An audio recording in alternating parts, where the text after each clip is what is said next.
Hi everybody, I'm the first presenter of Group 2, Jie Kim, and I will tell you about pitch. Before we start, we need to have some background knowledges of pitch. As you can see in these slides, all phones have certain inherent suprasegmental or prosodic properties. These properties are pitch, loudness, and length. And pitch, what I want to explain today, is the auditory property of a sound that enables us to place it on a scale that ranges from low to high. It is noticeable in sonorous sounds, and even stop and fricative consonants convey different pitches. It is particularly noticeable among the fricatives. So, for example, you can easily find that first one, this one, has higher pitch than the second one. Speakers of any language have the ability to control the level of pitch in their speech. It can be accomplished by controlling the tension of the vocal folds and the amount of air that passes through the glottis.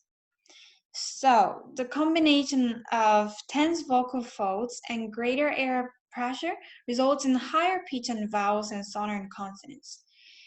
And there are two ways of control pitch movement, tone and intonation.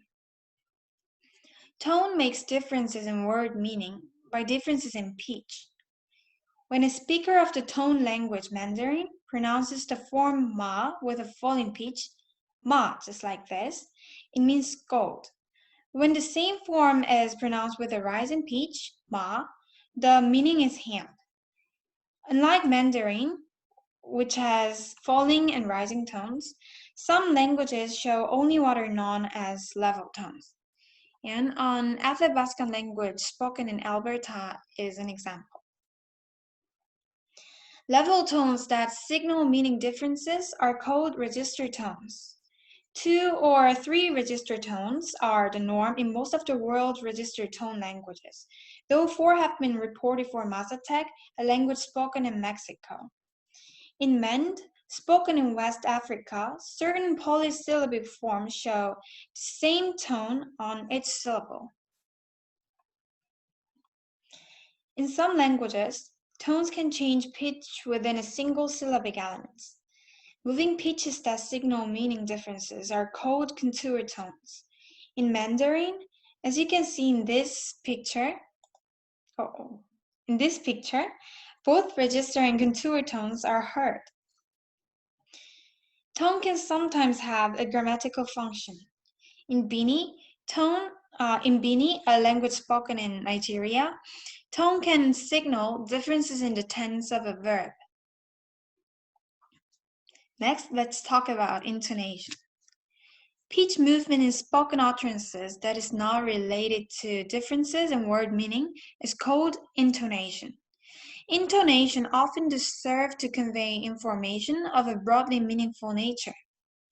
Falling intonation at the end of an utterance is called a terminal contour, and rising or level intonation is called non-terminal contour, often signals incompleteness.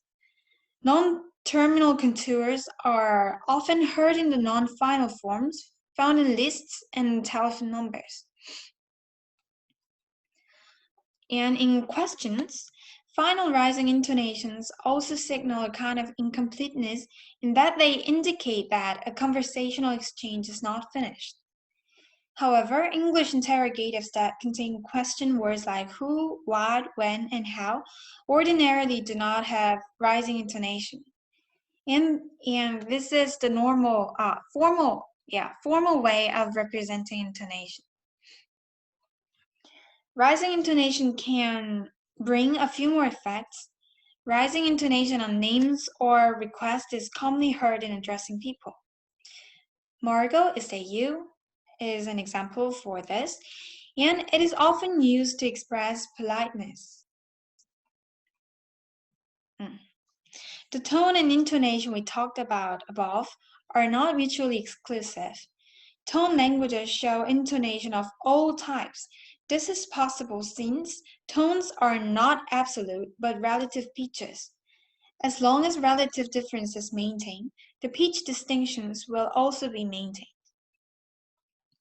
We can check it on this picture, which represents the overall pitch of a declarative sentence in Igbo. Igbo is a Western African language with registered tones. You should note how an Igbo speaker clearly maintains the distinction among the pitch registers, even as the overall pitch falls. Each high tone is always lower than the preceding high tone.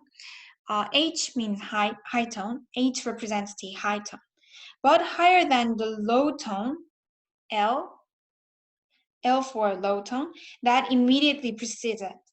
This phenomenon is known as downdrift.